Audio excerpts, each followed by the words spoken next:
Hello, good afternoon. And it's me again, Adrian. How are you guys doing this afternoon? So I was thinking to myself, what should I speak to you all about with regards to financial planning today? And I was sitting down and pondering over it.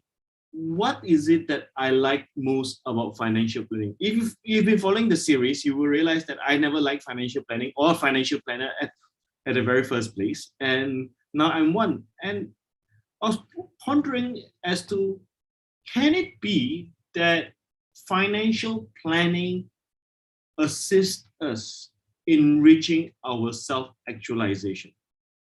Okay, you heard right. I mean, I don't think if you have a financial planner around you and you're a financial planner yourself, think about it again. How can financial planning help you release your highest potential or self-actualize yourself? So this is one thing that you may want to think about or ask your friend who are financial planners and see what they answer you. And it'll be quite interesting to figure out, right? So I was thinking this actually works because I think financial planning is a tool to reach our highest goals. All right. So what I did was I quickly went around and to Google down. And by the way, I am a certified practitioner of self-actualization by Neurosemantics, International Society of Neurosemantics, where we help people self-actualize themselves at the same time. Maybe I should put it up at my signage there. But let me just share my screen with you in terms of what I found in terms of what is self-actualization altogether, right? So I went into Maslow hierarchy, and when I looked at Maslow hierarchy, self-actualization by Neurosemantics, International Society of Neurosemantics, where we help people self-actualize themselves at the same time. Maybe I should put it up. Okay, sorry, I was running on YouTube at the same time. I never knew that we shouldn't do that. All right, so apologies for that. So coming back to this particular tab where we talk about self-actualization, right? So I was looking at the needs. This is Maslow hierarchy of needs. And Maslow hierarchy of needs, really, basically, if you think about it again, and all the challenges that we've been facing all this while when we were talking about the objections to financial planning yesterday and the day before, it's always that I cannot do financial planning because I need more water, food, I need to warm, I need to pay my bills, I need to make sure I've got enough money. And basically, if I have enough money, therefore I can then go around and spend time with my friends, I can go for a meal, and therefore I feel accomplished. That's all your psychological needs is all listed there, right? So if you look at it in this way, it makes sense for us to reserve all the money that extra money that we have so that we can actually fulfill those needs.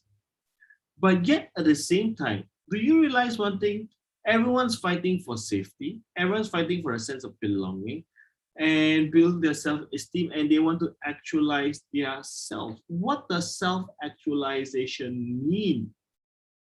Now, it means very, very different thing to every single person. All right, so what does it mean to you? See, some people, they say they want to actualize their fullest potential. All right, this including creative, where you learn how to sing, you learn how to paint, playing the musical instrument, or people like me who are speakers and coaches. Basically, it's when we stand up in our audience and let our gift of our gap, all right, go forth and to speak to people. That's one of our gifts. Or some people is into management, and some people could be different, could be being a simple housewife, a mother, and taking care of their own kids, and basically they feel they have actualized it. So, but deep inside, what is above the self-actualization? Have you ever thought about it? What is the purpose beyond this self-actualization? I was pondering on this point. Why do I want to actualize myself? Does it mean that on this life, on my life on earth this time, I am here for a particular purpose? I'm sure everyone's purpose is very, very different, right? I mean, not everyone's called to be an entrepreneur like me. Not everyone's going to called to be a CEO or a managing director. No, it's not. There's no right or wrong. Some people could be called to be an employee. Well, it's not wrong to be an employee as long as you're enjoying your life, right? But the thing is, what is our highest and deepest needs, right? So let me come back and to speak to you about what's our highest and deepest needs. What I find that our highest and deepest needs is to be able to provide for our loved ones. Am I correct to say that? Because we want to leave a mark in this world. We want to be remembered as somebody. So we have got legends. I mean, music legends I can think of is Elvis Presley, Michael Jackson, where they left us with a mark. I mean, there's so many other names, right? And they have even aviation people, or people who want to make it to space, etc. These are all about actualizing their highest talent, leaving a mark, letting people remember us when we are no longer here. And to me, that is a higher purpose, because when they actualize it, they basically fulfill a higher purpose of the actualization, and they know the purpose behind it. If I'm going to ask you today, why do you go to work? Why do you wake up? You see? So if you're going to ask yourself this question, why do you wake up? Well, a lot of people will tell me, I wake up because I need to go to work. I need to feed my kids. Okay, let's go back to why do you go to work? So I can earn a salary, or I can earn some money. So what do you do with the money? Well, basically I have shelter. Okay, what do you have shelter? Well, I can feed my family. Okay, so when you can feed your family, what does it mean? Well, I'm the man of the house, so I have achieved it. All right, what else does it mean? Well, basically, my family would love me, love and sense of belonging. Okay, then what happens? I feel that I achieved myself. That's exactly why we wake up in the morning, is to actualize ourselves, isn't it? So the thing is, how can then financial planning be a tool to help you self-actualize? See, when I was very new in this industry, about less than a year, and when I went out to ask the so-called my gurus or mentors, where tell me, what is this financial planning all about in a nutshell? Because I don't want to go around and people telling me that you buy this product, that product, from this agency, that agency, or this assurance company, and etc. To me, here is I want to know the purpose and the meaning behind it. And he said, well, let's put it this way, Adrian. Everyone wants to be a millionaire. True? Do you want to be a millionaire? I think you do. Well, if those who say no, please comment at the bottom that you don't want any, don't become a millionaire. So whatever money you can donate it to me, and I'm sure I'll give it to a good cause for you, so you don't have to worry about it. But everyone wants to have more money, and everyone wants to have millions. And for what purpose? Some people will say I can feed my family. Some people will say I want to feed wherever. So then he told me, Adrian, it's very simple. You can either be a millionaire in debts or a millionaire in legacy.